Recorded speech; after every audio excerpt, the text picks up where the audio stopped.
Welcome. In front of me is an ASUS ROG Phone 8, and today I will show you how you can capture a screenshot on this phone. So to get started, you want to open up content that you wish to capture. I'll be using home screen as an example for this, so it's already open and visible on my display. Once that is the case for you, all you need to do is hold your power button and volume down at the same time. You have this pop-up, and it gives you a couple options visible. So we have scrollable screenshot, edit, share, and delete. Now the scrollable screenshot actually gives you a guide right here. It's only accessible though in content that can be scrolled down on, like settings, at which point you can click on that button and it will start scrolling down and allow you to capture a longer version of your screenshot.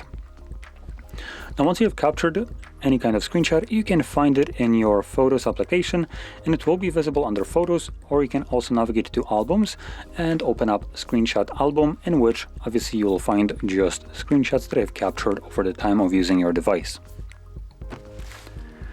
So with that being said, if you found this very helpful, don't forget to hit like, subscribe, and thanks for watching.